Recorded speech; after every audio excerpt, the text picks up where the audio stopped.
Fish on Fridays. I'm Al McCauley. Today I want to talk to you about a saint known as the second apostle of Rome.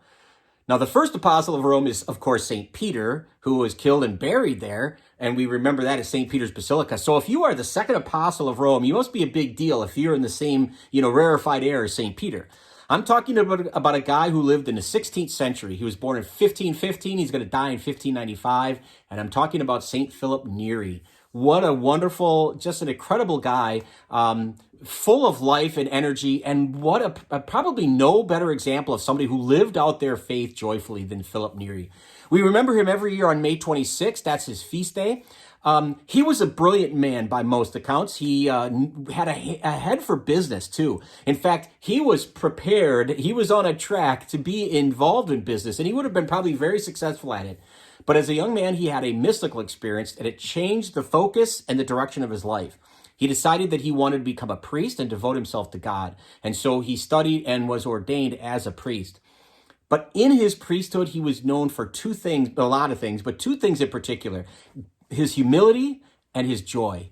He was somebody who took their faith to a level of just such gratefulness and such appreciation of God, such love of God, that it just made him a happy guy. Too many people, I think, live their faith like, oh, I'm sorry, it's dour. And he was nothing like that. He was very much a positive influence on how we look at our faith. Now, as I said, he was born in the 16th century, and what's going on in the 16th century, of course, is the Reformation. And so he is going to be a priest in the time after Martin Luther has started this Reformation. And so his intellect is going to let him rub elbows with the Catholic intellects of the Catholic Reformation. People like St. Charles Borromeo, who I've done an episode about.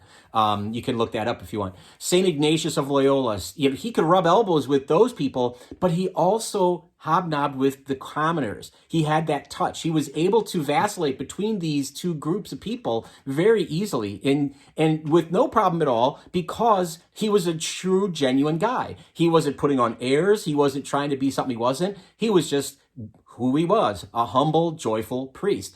And so he was accepted in a lot of these places. And that's really good, because unfortunately at the time, the church did have a lot of corruption, specifically in the clergy. And so what he did was he started a group called the Congregation of the Oratory, which was a way for both clergy and lay people to try to come together and increase their faith life, to pray together, which is what an oratory is. It's a time to get together to pray together, to learn together, and to really live their faith, like I said, in a joyful way. As you can imagine, he did meet some opposition. Many people thought he was too jocular. He was too, prone to jokes or to being, laughing and having fun. They didn't see him as having an intense enough spirituality. And, but I would suggest that Philip, and a lot of people saw it this way, Philip's view of things really expanded our understanding of piety. The way we look at our faith. Yes, there's a time to be sad and sorrowful and to recognize our sinfulness, but there's even more occasion to recognize God's love and mercy for us. And so the idea of piety is just being closed into very sad and sorrowful and contrite all the time, as opposed to being joy-filled, is something that Philip really had a hand into increasing, expanding, as I said, our view of piety and how we live our faith. He wanted his followers to become, more human in their striving for holiness. And so the best way to do that, he thought, was to be cheerful. Unfortunately, he hears a lot of confessions. As you can imagine, his personality brought a lot of people to him. And after hearing confessions for a long period of time, he suffered a stroke and he's going to die. But he's going to continue, his legacy is going to continue, even to our own day and age. Pope St. John Paul II now called him the Saint of Joy. That was the quote. But, you can look up, if you were to look up on the internet quotes attributed to St. Philip Neri, you'd see some doozies, and they're really great. And I just want to share one or two with you, because I just think it gets to the heart of this man and his piety. One of the quotes that's attributed to him says this: "A joyful heart is more easily made perfect than a downcast one." It doesn't mean be fake. It doesn't mean don't be something you're not. If you're not happy, you're not happy. But the joy that we should have that comes naturally from gratitude and gratitude of God really is easier to perfect than someone who's always looking at the negative.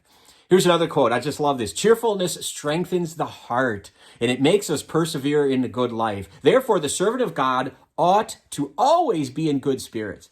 We really, if you think about it, we have been blessed by our Lord, and we have been saved by the death and resurrection of his son, Jesus. And so we really should be grateful, and we should really be people of joy. We should be hallelujah people all the time, not just dour.